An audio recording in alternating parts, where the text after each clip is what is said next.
le monde regorge de mystères et de détails inattendus qui nous échappent souvent. Aujourd'hui, nous allons découvrir 5 faits insolites que vous ignorez sûrement. Restez bien avec nous car le dernier de ces faits va vous laisser bouche bée. Vous êtes prêts? C'est parti! Tout le monde connaît les Avengers, l'équipe de super-héros la plus célèbre de l'univers Marvel. Mais saviez-vous qu'avant de devenir des personnages de comics, des Avengers ont existé dans la réalité? Pendant la Seconde Guerre mondiale, un groupe de résistants juifs s'est aussi appelé les Avengers, et leur objectif était bien réel, traquer les criminels nazis responsables de la Shoah. Pendant la Seconde Guerre mondiale, un groupe de partisans juifs dirigé par Abba Kovner, un poète et résistant, a formé une unité spéciale connue sous le nom de Nakam, qui signifie la vengeance en hébreu. Le groupe avait un plan audacieux, empoisonner des milliers de prisonniers de guerre nazis pour venger les millions de vies perdues. Bien que ce plan n'ait pas atteint l'ampleur espérée, ils ont réussi à empoisonner plus de 2000 prisonniers nazis à Nuremberg en infiltrant des boulangeries et en contaminant le pain. Alors, fans de Marvel, rappelez-vous que derrière vos héros imaginaires se cachait une autre équipe, qui a combattu pour que la justice triomphe. Saviez-vous que le ketchup, cette sauce incontournable de nos repas, a commencé sa carrière non pas en tant que condiment, mais en tant que médicament? Au 19e siècle, les tomates étaient considérées comme une nouveauté aux États-Unis, et on pensait qu'elles avaient de nombreux bienfaits pour la santé.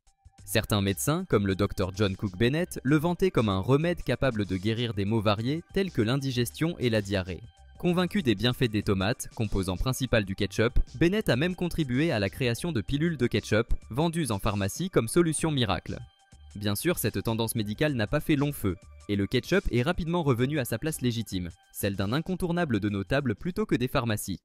Les prothèses dentaires, telles que nous les connaissons aujourd'hui, sont composées de matériaux comme la résine ou la céramique, mais cela n'a pas toujours été le cas. À une époque où la technologie dentaire était rudimentaire, il n'était pas rare que des dentiers soient fabriqués avec de véritables dents humaines. Ces dents provenaient de cadavres, notamment sur les champs de bataille. Par exemple, après la célèbre bataille de Waterloo en 1815, les dents des soldats tombés au combat ont été récupérées et utilisées pour fabriquer des prothèses. Ces dents étaient même surnommées « dents de Waterloo ». Ces dentiers, bien que macabres, étaient très prisés pour leur authenticité. Avec le temps, les avancées dans le domaine de la dentisterie ont permis de développer des matériaux synthétiques, mettant ainsi fin à cette époque troublante et ouvrant la voie à des solutions plus hygiéniques et acceptables. Dans la Rome antique, l'hygiène bucco-dentaire était assez originale, pour le moins qu'on puisse dire.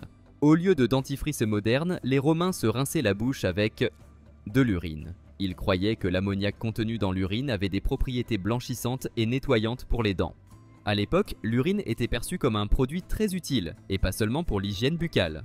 Pour obtenir cet ingrédient précieux, ils collectionnaient l'urine dans des pots, souvent exposés dans les rues, prêts à être utilisés pour leurs soins dentaires. Mais ce n'est pas tout, l'urine collectée servait à diverses utilisations, que ce soit pour nettoyer les vêtements, tanner du cuir ou même pour l'hygiène personnelle.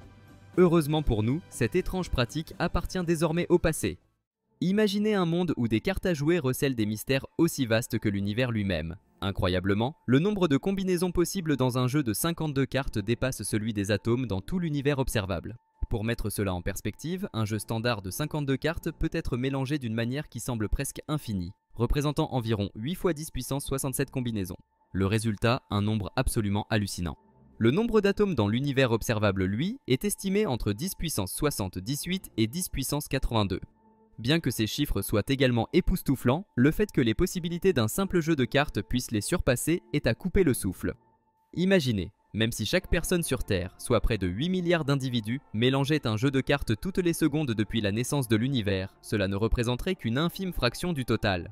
Alors, la prochaine fois que vous mélangerez un jeu de cartes, rappelez-vous que vous tenez entre vos mains une séquence de cartes uniques et que personne n'a, et n'aura probablement jamais, la même disposition exacte de 52 cartes que vous possédez. Et voilà, nous arrivons à la fin de notre exploration en moins de 5 minutes. Si vous avez aimé cette vidéo, n'hésitez pas à liker, partager et à vous abonner. À bientôt.